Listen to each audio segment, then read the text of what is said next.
Greetings. This is episode 12 of Fort Fritz. We have a very special guest who will be calling in later this hour. Her name is Cathy Scott. She's the author of The Killing of Tupac Shakur and The Murder of Biggie Smalls. So everyone, let's be on our best behavior, all right? No cursing. You are listening to Fort Fritz. Hello, I am host Fritz, joined as always by co-host Mandaddy. What the fuck's up?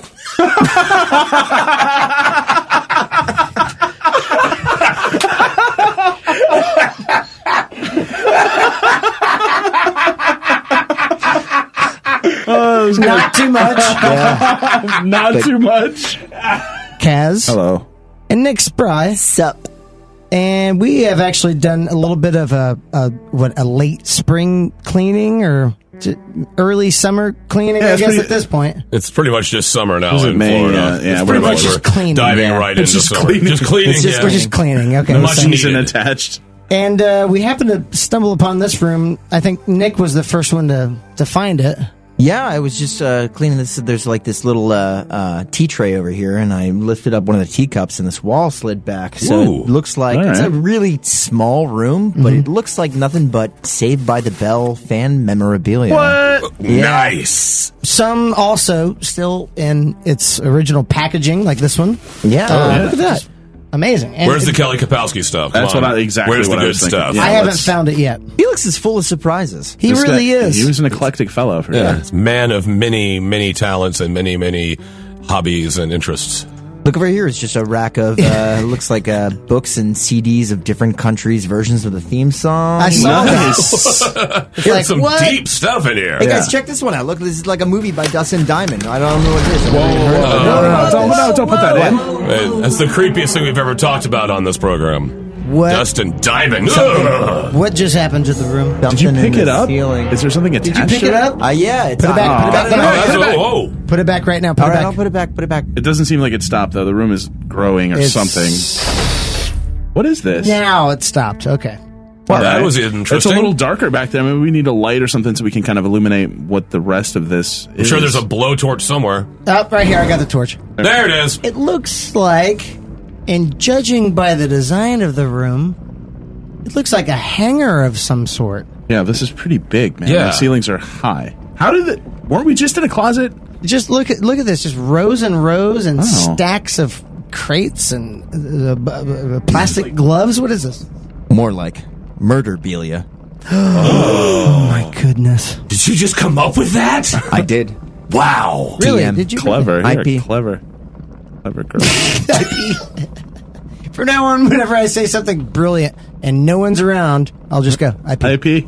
Yes. Tell us about this Murderabilia, Nick Spry. Tell me, what are you What are we seeing? looking at here? Regale us with tales of I Murderabilia. don't know. We've got a whole lot of stuff. I mean, there's like Look some at this. pretty crusty looking knives. What is this name forks, on here? and spiky thing. Oh Albert yeah, there's Fish. a. What is it? What does the name say?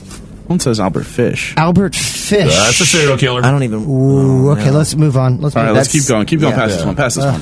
I got something here that really looks like a box of nipples. Pretty sure it's a box of nipples.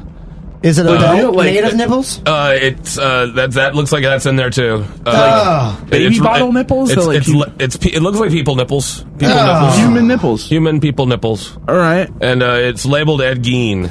What are we in right now? It smells like horse leather. I'll really get my nose in there for some reason. Whoa, man! Oh, that's deep. Just snort around in there. I'm almost touching him. It's like a truffle pig. Ooh, anyone want to hit off this? Anyone want to hit off this? No, I'm good. That reminds me of I had the a big horse leather lunch. bikini. I don't want to smell that at all. I don't even want to That dredge was that old deep. memory up. Yeah, this is some Hashtag. pretty macabre stuff back here. What's going on? Like, what do you see? Nick, what's... I've got a. It looks like an old Bushmaster XM15. Is that a snake? Gun? That's It's a pretty sniper specific. rifle. Oh. Got a couple signatures It's on probably it more too. deadly than a Take you snake. for a man who knew his weapons there, Nicky. Well, you know, I dabble. You dabbled. And now I'm terrified. Man is a dabbler. And it's got two signatures on it too. What are the says, names? It looks like, if I'm reading this right, it says John Allen Muhammad and Lee Boyd Malvo. Oh, no. What's that all about? I'm not familiar. I don't know if you guys know that, but those were the Beltway Snipers. Oh, why does he have that gun? Oh, that is really creepy. Oh. Why would he have this gun, or why would he have this bin for the Beltway Snipers? I honestly couldn't tell you. That's you should be concerned. You're Fritz. This is your fort. You should be really concerned. He has found the thing. You own it. I feel like my family has dark secrets. Clearly. That's just hitting you now, really? That should have happened like about episode uno. All right. Okay. This is just Murderabilia at this point. Should that be an evidence somewhere, an evidence locker somewhere? Usually, you would please think, don't. But I mean, in that case, it's been closed for a while now. Well, but he does have a box of nipples. Right, I forgot I about those figured over be there. evidence as well. I'm going to take another sniff of that. That is Stop just too looking. good. Oh, my God. Yeah. All right, bring it over here. Let me He get was staring at the thing forever. He's salivating. I don't know, but I feel like this case in particular is kind of unique in that it's maybe one of the last recorded cases of a serial killer in the past maybe 15 years. I feel like it's a sort of weird trend, or not trend, but maybe the fact that serial killers are sort of becoming antiquated in favor of people choosing to do one single event mass killing. It's a weird cultural phenomenon. Or the serial killers have just gotten way more efficient because of all the movies and TV shows about serial killers. Well, it could be. I mean, think about the information that serial killers have now available to them. Right, like you watch a couple seasons of Dexter and you're just ready to go. Like it takes him all day, but just don't watch the last 4 seasons of Dexter. It's condensed. I never watched Dexter. Just watch the first 4, maybe 5 seasons. After that, then you want to die. It's just it gets so bad. That show just started disappointing me so bad. Why am I thinking about this while I'm in a room covered with murder weapons? Oh, God, I really something too tied to pop culture. Murder weapons. Yeah, What? it's probably because of Dexter. Yeah. Oh, wait. Oh, it's because there's a table over there with a bunch of saran wrap all over it. I haven't there it noticed is. that before. Yeah, it was right there the whole time. So the story of the Beltway Snipers, or the DC Snipers, it concerns basically in October of 2002. It was 2 gentlemen, one of the age of 17, that was Lee Boyd Malvo, and one at the time was the age of 42, that was John Allen Muhammad. So in Montgomery County, Maryland, was the start of their rampage. Were they related in any way? They were not related. They, in fact, used to pose as father and son quite frequently. Muhammad had dated Malvo's mother briefly when he was separated from his wife, and had actually kidnapped his children and taken them to Antigua in 1999. And that is when they originally met. And eventually his mother came to the United States illegally through fake passports. And then eventually Malvo came over as well and ended up moving to Washington State, where Muhammad was at the time. And they both formed this strange father-son brotherhood friendship, like where a pseudo stepdad father figure kind they of guy. kind of just depended on You guys each just other. mentioned every relationship between the two men. Brother, Until you said pseudo, lover. It's a very- Unless you said lover, you explained everything. Complex. It They was were all deep. of They those were tight. relationships Yeah. except for being lovers. There's nothing that suggested that they were lovers. But they even holed up together in Washington State in a homeless shelter, and Malvo enrolled in high school there under the pseudonym of John Lee Malvo, and said that Muhammad was his father at that time. But going back to the start of their spree, everything happens in October of 2002. So on October 2nd at 6:30 p.m., James Martin, who was 55 years old, he was a program analyst at NOAA, which studies weather. He was shot and killed in a parking lot at a Shoppers Food Warehouse grocery store in Wheaton, Maryland. This was a one-shot, single kill, long-range weapon. Jesus.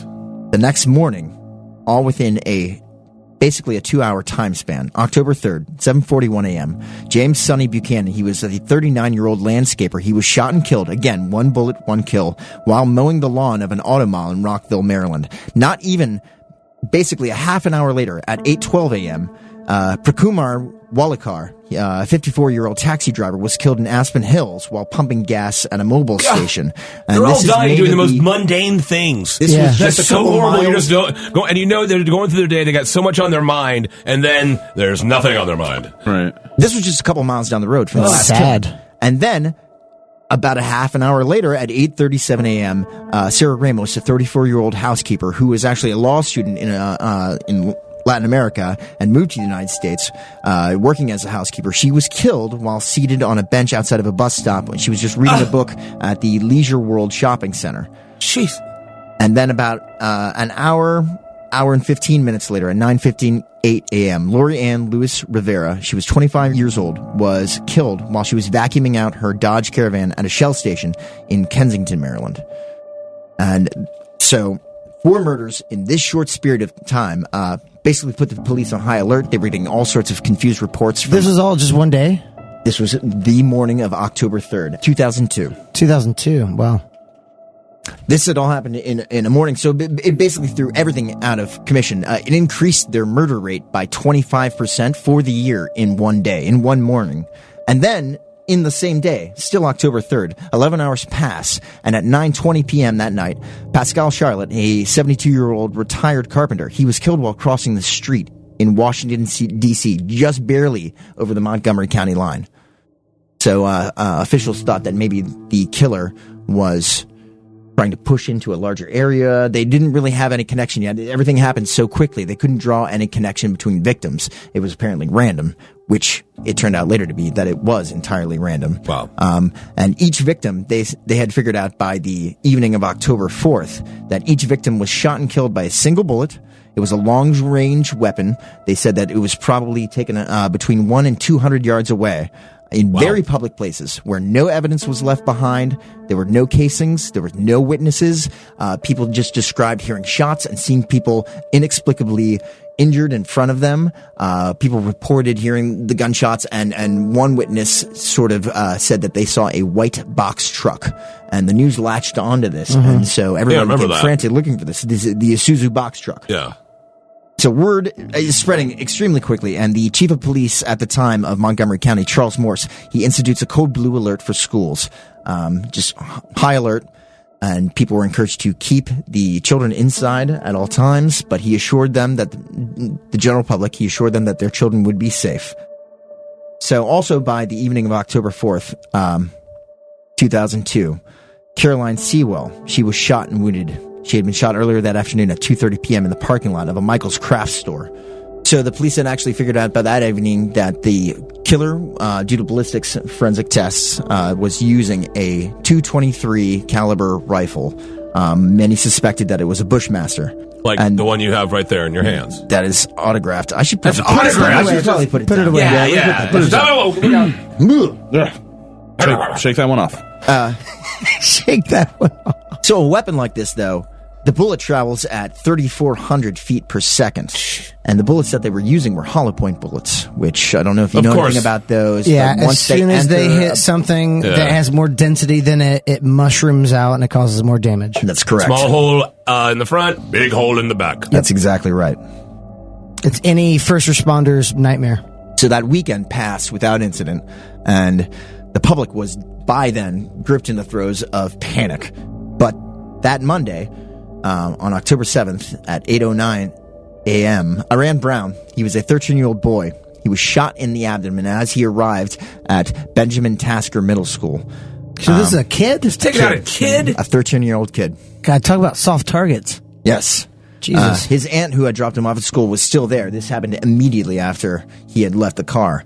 She grabbed him, dragged him back into the car, and drove him to the ER. The chief of police issued a statement to the press saying that it was basically a low blow, and that now that he was shooting children, that before it's like, okay, guy, you better stop, but now you took out a kid. Now we're mad. Well, it was at this point that he was trying to establish a dialogue, I think, with the killer, and he actually encouraged the public for any tips that they had to call in, which led to more bungling on the side of the police. They were just swamped with hundreds and hundreds of phone calls, many people claiming to be the killer. At one point, and that's so sad. That's so sad in our society when people would want to bog down an actual dangerous situation with their or their own just psychoses. Insanity. Yeah, exactly. I mean, it could also be too the hundreds of thousands of different tips. Like you just saw one thing that was amiss and you want to call it in. Yeah, it's also that kind of stuff. Well, there was one, and you have to take it all seriously. You do. Yes, you do. You have to sift through the whole pile. But at this last shooting of Aran Brown, there were a couple of key clues found. It seems that the killer had left a note there. there was a shell casing in a plastic bag, as well as a tarot card, specifically the death card. Of course. Hey, come on, a little on the nose, guy. Yeah. Really? How obvious. Yeah. 3 lines were inscribed, and they read, "For you, Mr. Police, code, : call me God, and do not release to the press." But, of course, there was a leak, and the press got hold of it, and by the totally next released morning, it. made headlines and Like front the pages next morning. everywhere. Literally the next morning.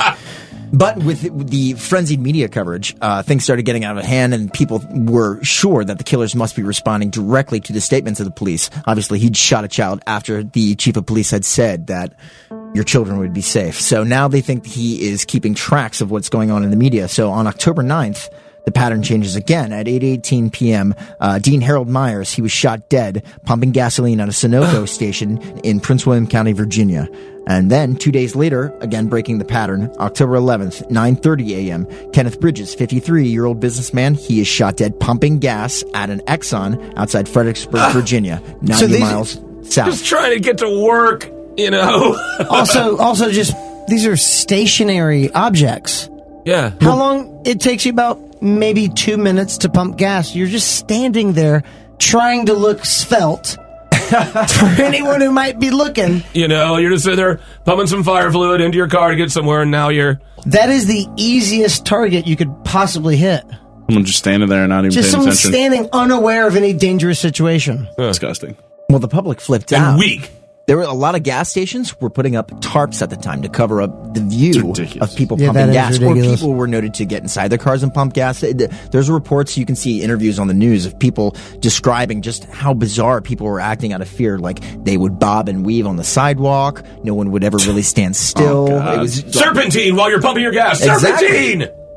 How traumatizing, right? Like to have to feel like you have to take these weird sort of precautions just to live, or to you know, Yeah, for the wait most common bus everyday or pump the gas. activity. Yeah. Yeah, I mean, there's not much more common than pumping gas. 3 days later, on October 14th, 9:15 p.m., 47-year-old Linda Franklin, she was shot dead in Fairfax County, loading in some furniture from a Home Depot parking lot with her husband into the back of their car. And then, on October 19th at 8 p.m., Jeffrey Hopper, a 37-year-old, he was shot in the parking lot of Ponderosa Steakhouse in Ashland, Virginia. This was a key point in the development of the investigation, in the fact that police discovered a 4-page letter. And in this letter, there were many strange demands made. Shocker. The key one being that the killers wanted $10 million, and they wanted it transferred to the bank account of a Arizona bus driver whose wallet had been stolen earlier in the year. The chief of police... That's pretty clever, actually. Well, the chief of police responded to them because the killer had noted in the letter that he wanted to call back and open lines of communication at that Ponderosa Steakhouse. So the chief of police was criticized heavily in the media for using the media as a vehicle to trade cryptic messages with the murderers, because they suspected more than one man at this point. It was during this time, though, around October 17th, because of the letter that was left, he made pointed notice to a crime in Montgomery, Alabama. So police reached this out. is taking place from Maryland, Virginia, Alabama now. Well, Alabama, he is referring, the killer was trying to confirm with police. He had actually had trouble contacting them and establishing an open rapport. 911 operators would not believe him, again, sifting through hundreds of phone calls. So in order to establish that he was who he said he was, he referred to an earlier crime that happened in Montgomery, Alabama, which was a robbing of a liquor store clerk that was shot and killed. And the chief of police checked it out. It was confirmed, and they actually found a piece of evidence that was dropped at that crime scene, what a fucking gun idiot. enthusiast magazine that had a single thumbprint on it. And it was through that thumbprint that they were able to verify the identity of Lee Boyd Malvo. Who is the younger? He was the younger of Wow. the two. What was the age difference? He was 42 and 17. And also, through sifting through phone calls, all of this police work is going on at the same time. An old associate of Muhammad's had reported that he believed that he was indeed responsible for all these killings that had been going on. He knew him to be a gun enthusiast. He had lived with this boy. He recognized this pattern in him of them practicing firing and talking and making all these plans. Both had been involved in the Nation of Islam and were, let's say, anti-American. This is a stereotypical grooming practice. Yes. Whereas Muhammad was grooming Malvo into this serial killer. It's exactly right. Getting him to carry out his dirty work. It was later revealed in the trials that they both probably shared the duty of firing, of having a spotter and a sniper, but initially, the boy seemed so brainwashed that he took full credit for all 17 deaths. Wow. But now this is what year again? 2002. 2002. So this is post 9/11. Yes, it is. It was a year after. But I don't 9/11. remember this ever being referred to as terrorism. Well, this actually came up during the trial. They were people, since it was a multi-state offense. The Attorney General at the time, John Ashcroft, had delegated the state of Virginia to take the first crack at them because of a newly formed terrorist law. Being 1 year after 9/11. That's interesting. And they were considered domestic terrorists. Okay. Yes. Because because nowadays, because of the divide that's going on in our country, that there's every time there's any sort of murder, mass murder thing, it's always if it's a white guy, it's a mass murder. If it's someone who practices Islam, it's terrorism. Well, that's also one of the unique things about this case is that both men were black. Malvo was Jamaican. Muhammad was American. His original last name was Williams. And then he adopted Islam and changed it to Muhammad. But he was even a Army veteran. Served 9 years, was honorably discharged. Really? This ties into his whole backstory. He was serving during the Desert Storm War. His ex-wife, said that when he came back, he was a changed man. It'll do it to you. She tried to take their children. He ended up kidnapping them. This was where he met Malvo's mother. He was disenfranchised with the works of the United States government. He was reported as saying that America got what it deserved with what happened on 9/11. So was he charged with any kind of terrorism? Those cases were actually dropped. People wanted to pursue the death penalty, and some people did not. And there was certain law that eventually led Malvo being spared due to that. That was passed down by the Supreme Court. But Muhammad was eventually tried and sentenced to death. He was sentenced to death in 2003 and eventually executed in 2009. It was not due to acts of terrorism, but for the murders themselves.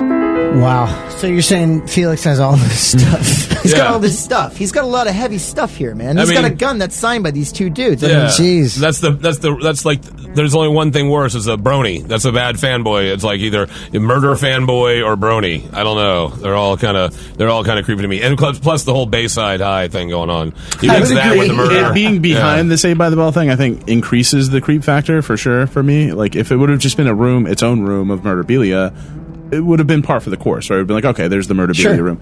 But having to conceal it behind this weird Saved by the Bell shrine, I don't understand why. Well, would you really just have your box of nipples out in the foyer? I wouldn't have a box of nipples. It's like, these are mints, and be careful, those are nipples next to the mints.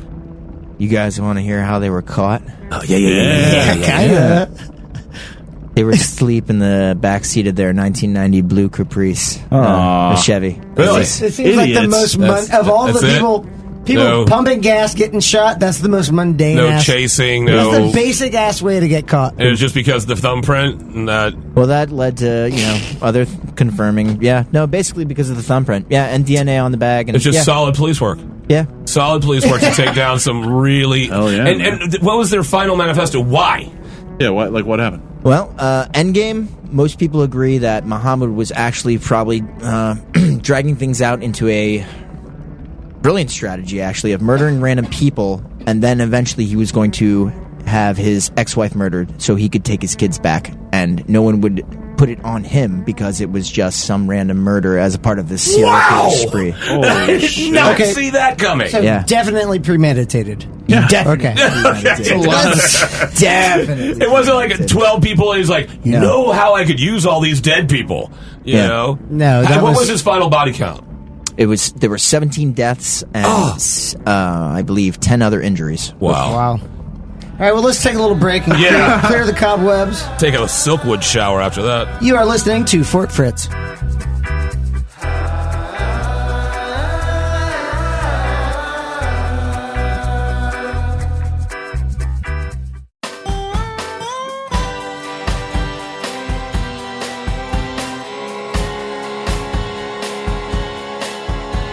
Welcome back to Fort Fritz. We have been just plowing through these different bins that my late Uncle Felix has had in his little Murderabilia room that we found.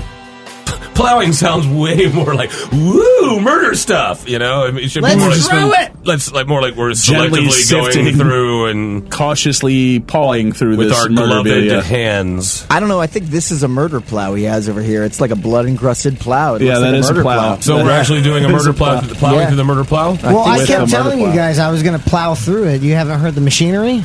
I was wondering what that was. that's kinda- So you were actually just What does he have, like a- plowing through this. Does he have like a wood chipper back here? I mean, So you're saying I shouldn't have been doing this the entire time? I mean, it might have Probably been a not. good idea. Honestly, this is like a lot of pretty incriminating stuff. yeah, it's a lot of. This is mostly not memorabilia as much as it's evidence. Yeah. I agreed. destroyed a lot of evidence. Ooh, boy. Ooh, that's not good. That's not good. Some of the stuff that was, I don't know, it's not really that alarming. It seems kind of mundane. Like, it looks like there's a box of just records over here. Yeah, I mean, you said Oh, there's more. Okay, if there's any mayhem in there, I'm just getting out of this room. No. It looks Okay. like it's Sam Cooke. all right. Yeah, Hell you yeah. know, Well, I mean, that doesn't seem really Well- to fit the theme of the murder room. twisting Well, the night away. wait a All minute. the hits. We're having a party. Oh, yeah. Yeah, but this is Chain like gang. This is rows and Gang. rows of the same Sam Yeah, Cooke it's album. got to be like 1,500 Sam Cooke records. He's you got a kidding lot me? of Sam Cooke. That's a records lot. back here. How many did he put out that much? No, Well, just not at all. There are singles multiple and copies dupes and of stuff, All yeah. of this stuff. Wow. So Well- let's see. We've got Saved by the Bell, Murder, and Sam Cooke. That none of that makes any sense to me. Actually, I mean, do you guys know about how Sam Cooke died? No, how'd he die? Old and happy? Brewing? No. No.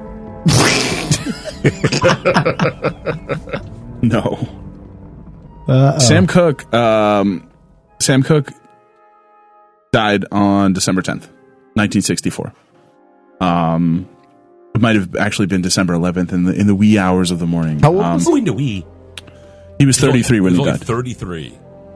He already had a pretty established recording career at this point. This is 64, and this is a famous man. Oh, yeah. Sam Cooke is famous. This is a guy. He's at, he's in L.A. He's in the happening spots. He's wearing the really flashy suits. Everyone knows who this guy is. Yeah, right? he used to hang out with like Muhammad Ali and Lou Nat Rawls all King the Cole time. Nat and King stuff. Cole, yeah, like yeah. this is a famous dude. He's a celebrity. So they're having he and one of his producers, the producer's wife, are all having dinner at a restaurant, and this is just this very publicized celebrity sort of event. Like everyone's coming over to say hi, how's it going? There's other celebrities, and everyone knows Sam Cooke was at the restaurant. Okay. And on this night, he catches the eye, or maybe she caught his eye, but there was a young woman at the bar, went by the name of Eliza Boyer. Okay. She was 22-year-old Asian woman, and they hit it off, and they decided that several people saw them leave together. They were going to go to another place and get the drinks. So they went to two other places around downtown Hollywood. And the end of the night, Sam is driving this woman to a hotel. And he, around about midnight, pulls into the hotel parking lot, and he gets out of the car, leaves the woman in the car. She's there. He walks in to check in. He is told that he has to check it. He checks in initially under his full normal name, Sam Cooke. Right. Is told by the clerk that in order to bring this woman in, because it's the 60s, they have to check in as Mr. and Mrs. Sam Cooke. Okay. So he registers. The woman's in the car. He gets back in the car. They go to their hotel. A few hours later, she is seen screaming, running, mostly naked from the hotel room, clutching her clothes, or clutching a pile of clothes. And Sam Cooke is dead in the hotel lobby. What? Damn. In the lobby? In the lobby. The clerk of the hotel basically told police that she got into a scuffle with Mr. Cooke. He came into the lobby. He was very irate. He demanded to know where the woman was. And he then got into a tussle with the hotel clerk, who happened to be armed. She had a pistol, and she shot him twice, and one of them actually piercing his lung, and his last words being, "Lady, you shot me," which are some famous, I don't know if you guys have ever heard the famous last words, "Lady, you shot me," but that was Sam Cooke. Wow, I didn't know that. Lady, you shot me. Yeah. There's that like soul song, "Lady, you shot me." No, so, okay, come on. No, I don't want to hear another verse. Like that. Come on, bring it. Bring it now, Kaz. Damn it. So he dies right there. So he dies in the hotel room. Wow. In the hotel lobby. In the lobby. So the police show up, and the police instantly recognize who this is, a famous recording artist. This is not just some crazed guy who, tried to hold up a hotel lobby or something like that. Was he fully clothed? No, he was naked. And Sam Cooke was in his underwear. All right. Draws. It's a his big drawers. difference. Big difference. So he... you know what I'm saying? Yeah. The police take the statement from Eliza Boyer. They take the statement from the hotel clerk, and they seem to match up. Eliza says he was drunk. It was clear that he was going to rape me. He made me get undressed, and then he started to grope me, and I managed to get away. And she had his clothes as well, which is an interesting sort of twist that we'll get into. But she didn't just escape with her own clothes. She says in her panic, she grabbed a bunch of clothes and ran out, and some of them were his as well. The hotel clerk also sort of corroborated the story. She heard a scuffle. She saw the woman running, and then she had this interaction with Sam Cooke where he attacked her, and then she shot him in self-defense. The interesting thing about this that sort of started to cast some, I guess, maybe dispersions on the accounts of the hotel clerk and the woman is Eliza Boyer was arrested maybe a few weeks later for prostitution. She's a prostitute. Oh, and not that you. I assumed she was a prostitute. Corroborate her story, but yeah, this is. It wasn't the way that she initially put the story forth. According to her testimony, she was just a woman hanging out at a bar. She withheld a bunch of stuff. Correct. She wasn't fully sort of forthcoming with the police about this. And in addition to that, the hotel clerk, there was sort of signs that maybe her story was maybe not fabricated, but maybe embellished slightly. She talked about how he slammed her, he was on top of her, and there were no really indications of that kind of scuffle. She didn't really have the injuries to support that kind of that kind of story. So as the police started to investigate a little bit more, it almost looks like a setup. It looks like this man was about to be robbed, and he got hip immediately, realized he was being robbed, ran out to go chase his robber. And maybe so the whole thing is the death is sort of shrouded in mystery, right? Like no one knows what happened. He's shot. He's dead. And then the cops show up and say, "Okay, what happened?" And then these two people give their statements.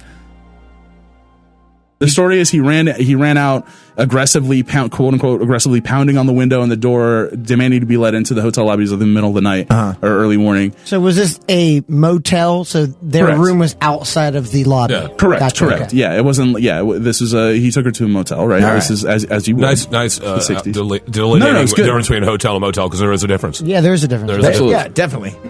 Again, Eliza's testimony or her statement to police is kind of shady. She says the whole night she knows she's in danger. Basically, she says he abducted her from the first restaurant.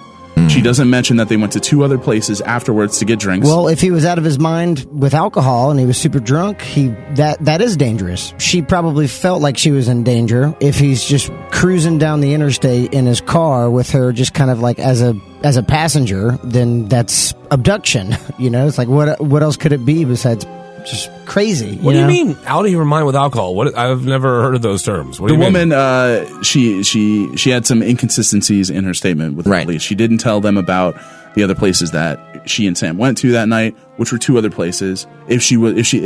From my perspective, if this is a person who, and again, I've never been abducted, so I can't tell you for sure, but if this is, if you're being brought to multiple different locations in public, like it's probably it's difficult to kind of conceal that you're like holding this person hostage by bringing them around to get like different drinks and things like that. Maybe that's not the case, but what I find so fascinating is that Sam Cooke was a very popular, highly regarded musician back then, but he sounds like a monster if he really did kidnap this person and was completely out of his mind drunk driving around to different locations. Right. You're touching on like the core sort of inconsistency is this is Sam Cooke, right? Like, and again, this is, you could get into an argument where maybe it's a power thing or whatever, but Sam Cooke isn't going out and he's a famous, musician, and this is in a public place. He he picked up a woman who he thought was going to be his companion for the night. And again, Sam Cooke is like I don't want to say notorious ladies man, but he's a ladies man. He's a man about town. Like he's an R&B singer. He's an R&B singer in the 60s. That's basically right. They just make panties fly out. Exactly. Just drop, fly.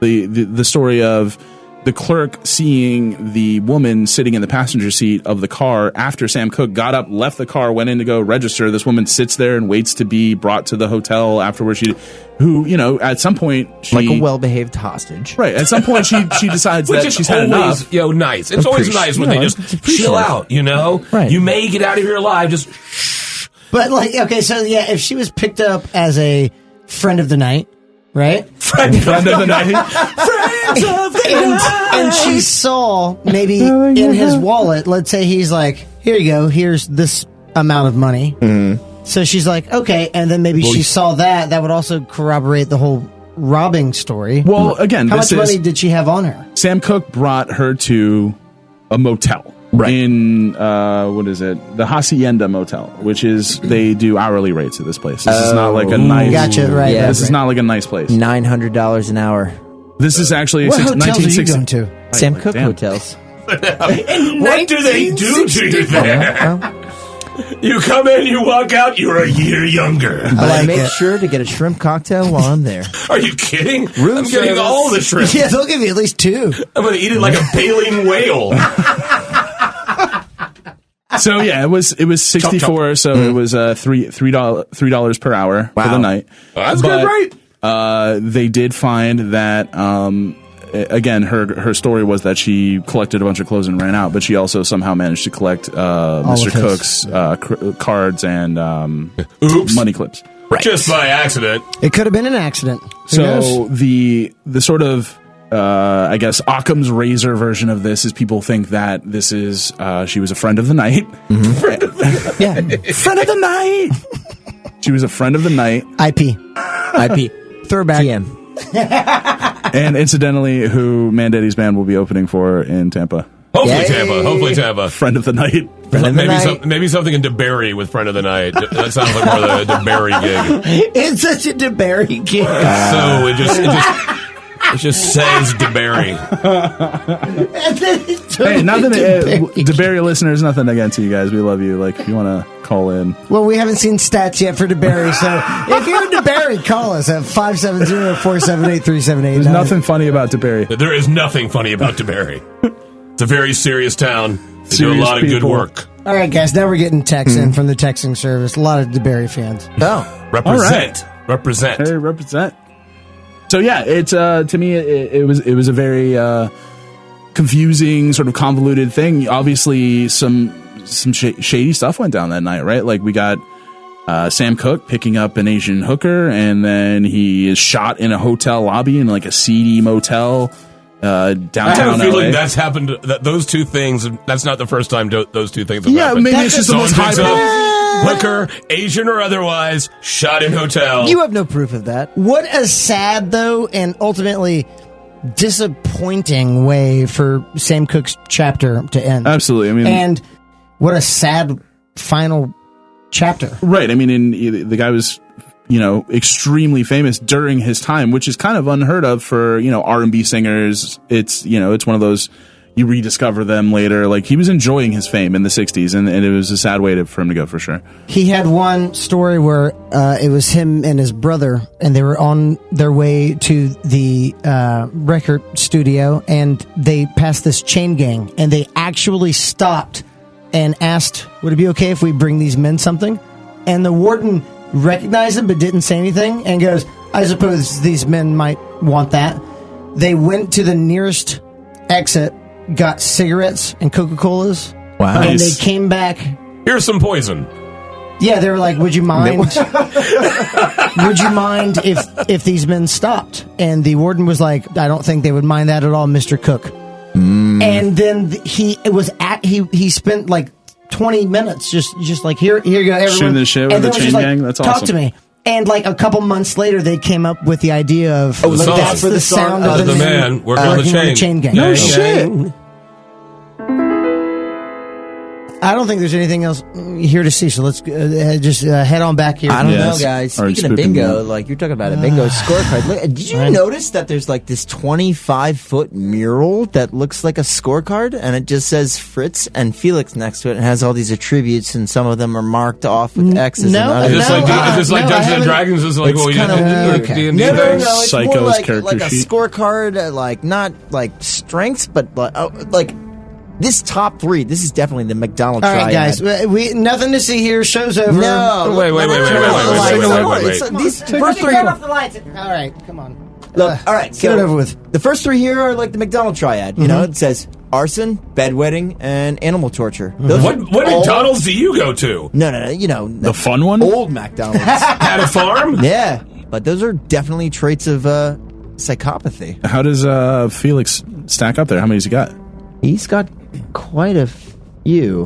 What about? Well, there- Fritz is marked as well. Fritz is marked as well? We don't have, I'm going to edit all this out anyway. these- Just- why- Why are you being listed next to Felix's psychopathic tendencies? Is this some kind of sick game?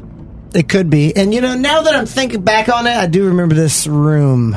You just now are remembering the murder memorabilia room that has your psychosis chart on it. Yes.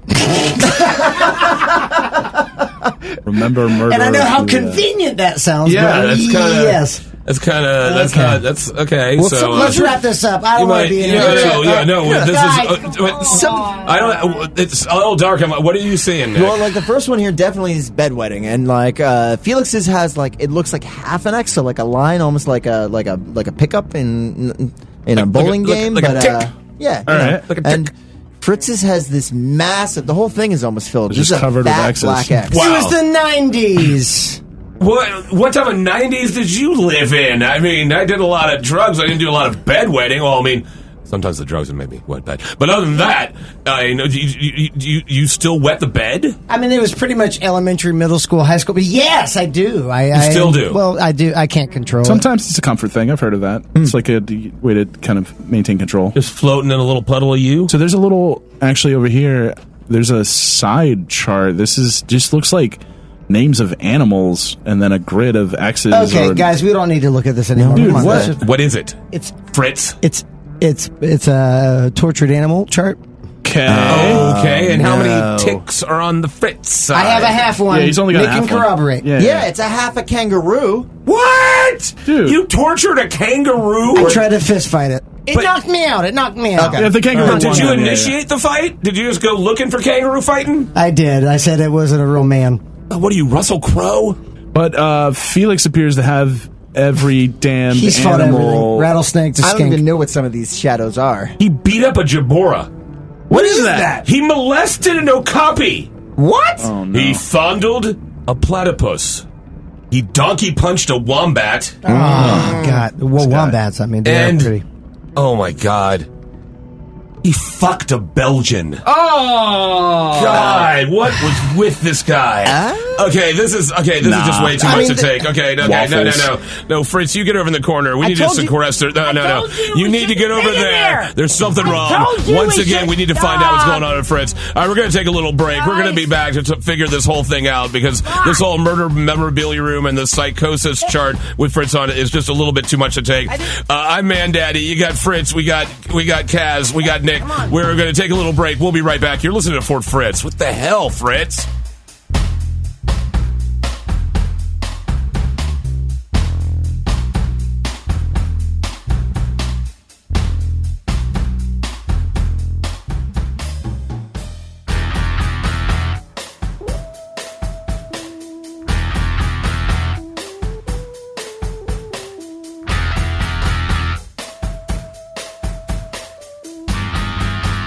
All right, hi, welcome back to Fort Fritz. I am co-host Man Daddy. We have Kaz. Hello.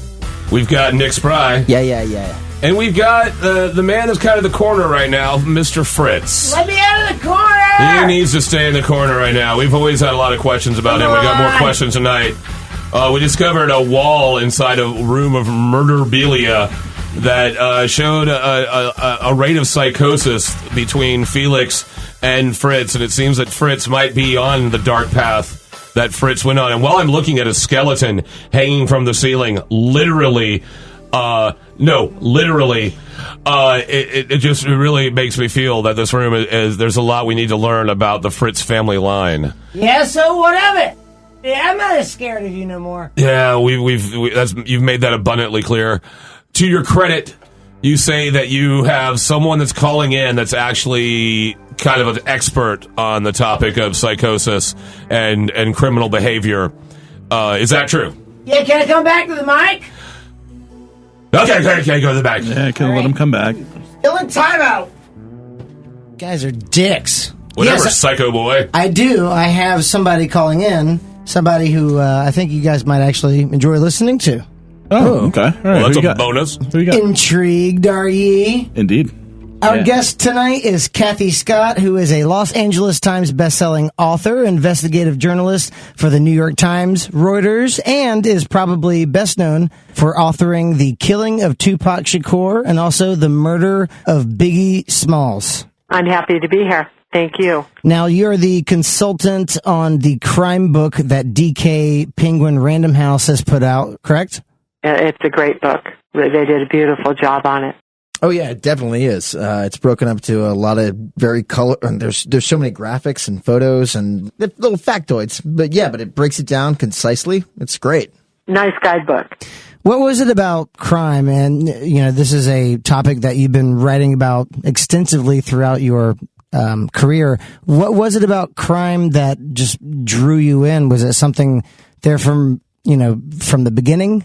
Well, I always gravitated toward crime stories. Even as a kid, reading newspapers. I love to follow a story, and I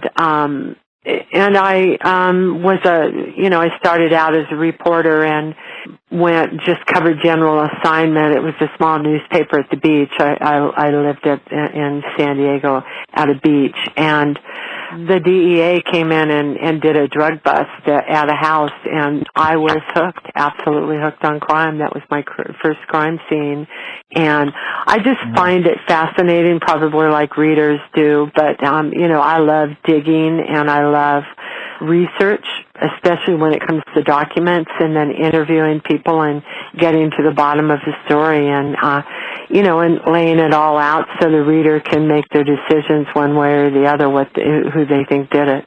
So, Fritz, actually, you and I have talked about this. It's interesting, and it might be due to the fact that you told me you like to blow stuff up as a kid. But of course, who didn't? You and I kind of had, we had a similar sort of. It's cool as a kid. Like I never wanted to set anything on fire, but you want to see stuff explode. I'm it's just weird. saying that X is marked on his little bingo scorecard. Nothing living, like just GI Joes and stuff. Anyway, there's actually a chapter in the crime book about that guy John Leonard Orr called "The Fire Becomes a Mistress, a Lover," and it's spooky, man. This guy was crazy. He was clearly just an asshole, and he was able to lead this like double life. Yeah, and he's a firefighter.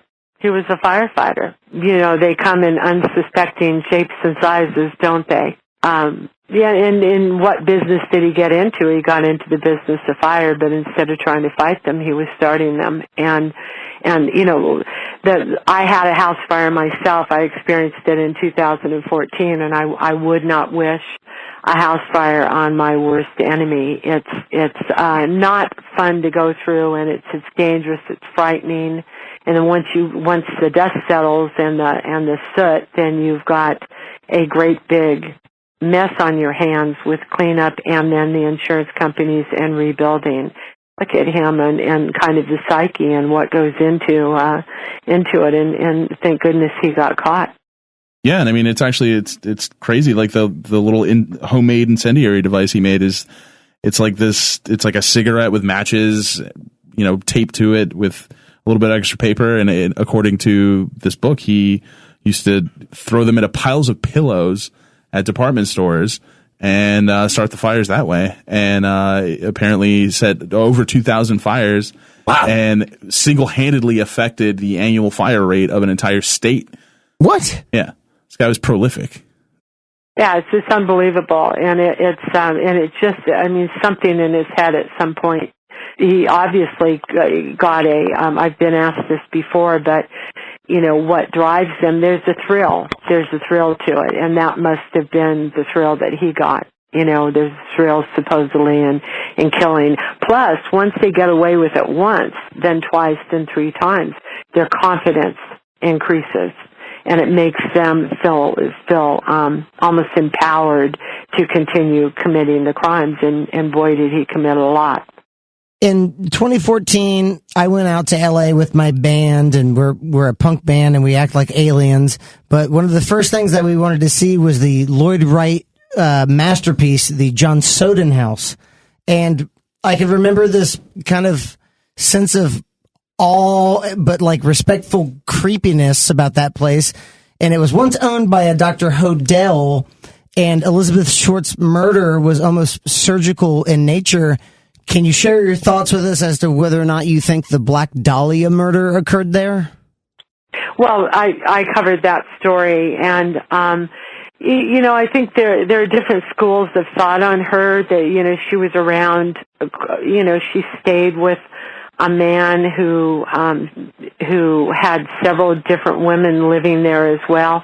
He sort of was a house where he rented out rooms to women, but he also was friends with them. And there were a few people like that she had become friends with. And I do get a sense. I mean, I've gone into places where you just have there's a almost an evil feeling to it. There's just a real negative sense when you're in a certain place. And there's a city I know that I go to, and it's kind of like that. But and so I think I'm all for going with your gut if something feels that way. But I just think at the time it happened, her body was dumped. Obviously, it was driven away, and she disappeared from the Biltmore Hotel, and and somebody, and then she stopped at a bar to say hello to someone, and no one saw her again. And hers was such a violent crime, almost a crime of passion, that it had to be someone an acquaintance. She knew so many people. She'd been dating different men. Nothing would surprise me in that case, because they really didn't get. There were a lot of suspects, and did you read the story that's in the crime book? Yes, I loved it. I saw that they interviewed tons of people. Red Manley was one of them. Yeah, Manley was one, and I think he kind of creeped the cops out a little bit, and they, for whatever reason, I don't think. I mean, they interviewed people and they let them go. It wasn't like they told. And I think one of them they kept bringing back, and so I think that's a possibility, absolutely a possibility, because he was one of the suspects, and and wouldn't it be the first time the suspect was let go? Yeah, so I think it was someone she knew. It wasn't a stranger.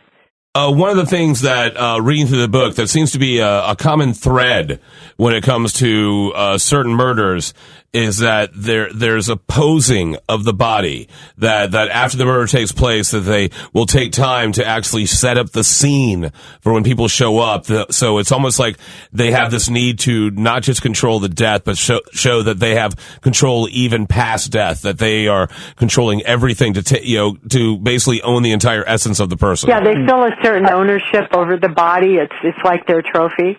And so they'll stage it. There was a car that was seen driving up, and someone got out of the car, and they do believe that that's the person who dropped her body off. Yeah, and she was staged quite dramatically. It was pretty awful. So when it comes to Ed Gein, who was notoriously the inspiration for things like Buffalo Bill, Norman Bates, Leatherface, just a fascinating and terrifying character. But would you, and there's a lot of debate about this, would you consider him to be a serial killer or just a grave robber who, just happened to do a murder at a store? I mean, just someone who is just mentally insane and detached. In which one of these boxes would you put Ed Gein? I think it's hard to put them on different levels. I mean, Manson was as cruel as he could be, but he got he's he's crazy as a fox. But they're all sort of in the same box as far as, you look back at their childhoods, the ones who really, the violent crimes like that, you look at their childhoods, and so many of them, it's like they all come from the same school. The MOs are fairly similar. Bad upbringing, sometimes a missing parent, as children, harming animals, and just no friends, antisocial, just no attachments to anybody, no real attachments to a parent or a grandparent, that they're just emotionally stinted. And I think that's the key. Mm-hmm. So would you say they're disconnected from reality? They're disconnected from, they're not necessarily disconnected from reality. Some of them function along just fine until they, something, whatever, grabs them and they start doing something awful. But the thing that they all share is a lack of kindness, a lack of empathy and sympathy. That is what is missing, and they could care less about how the people feel, and so that's why they're disconnected emotionally. The detachment is really the key. Our guest tonight is Cathy Scott. She's a best-selling author, and she's also a consultant on the book, The Crime Book, that we're talking about tonight. So why do you think that, as a culture today, that we certainly put up certain iconic crime figures on a pedestal and hold them in almost legendary status, figures like Bonnie and Clyde or Jesse James? Why do you think that we have such a obsession with figures like this in crime? Well, I think it's a kind of a voyeuristic kind of thing. We all want to be cheerleaders and kind of see people who color outside the lines or kind of go against the grain, and especially the Wild West kind of, is romanticized quite a bit just by itself. But I think they're going out, and banks weren't popular at the time, and they're going out and robbing, and then they're on the lam, and once they were on the lam, then people, the media, publicized it. Even back then, it's amazing how the stories went viral from newspaper to newspaper. Still, the story grew, and people knew all about them. And, post office planted posters, wanted posters, and that was part of how they got publicized. And they relate to them, that this is somebody who's going against the grain and getting away with it. And they fed them, they housed them, so, the general public helped them, go on the lam. And even though they were killers. But I think part of the Bonnie and Clyde allure was that they were a couple, a couple in love, and that was sort of the allure and the attraction with them. And the James gang, they don't have that in their everyday lives, and so they can live it, through a window and look in on somebody else who's doing it. Why do you think these sort of creepy stories about vampires and witches and monsters and boogeymen, why do you think that they sort of capture us, the subconscious of our culture so much? Do you think it ties into some sort of religious thing with us being, based in a puritanical sort of mindset, or is it maybe some baser fear of the unknown? Why do you think these stories have such an impact on our culture? Oh, I think it's the fear of the unknown. It's kind of the mysticism, the metaphysical sort of. None of us know until it happens to us. What's out there, if there is anything out there, and with witchcraft, I think in the days of the Salem witch trials.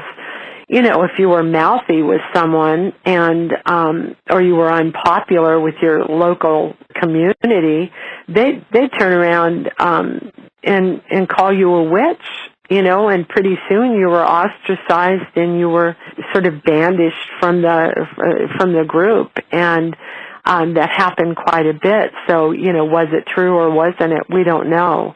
I believe in what I see, although I do believe in energy. I think there is an energy out there, but, I don't necessarily think it's sinister.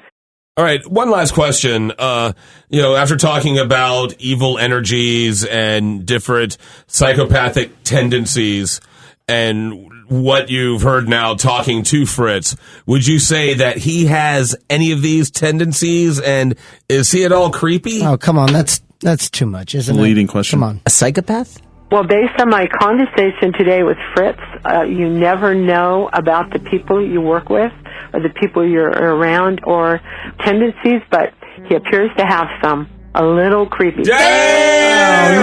Oh, no. Hey, the experts have spoken. Cathy Scott, you don't really believe that. She hung up the phone. Oh, no. So you do have psychopathic tendencies. How convenient. The proof is in the pudding. So you're a psychopath, huh? How's that treating you? I am partially psychosed.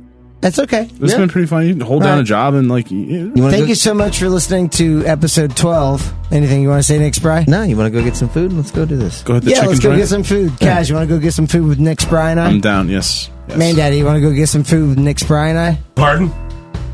Do you want to go get some food with Nick Spry and Kaz and I? Please. Thank you so much for listening.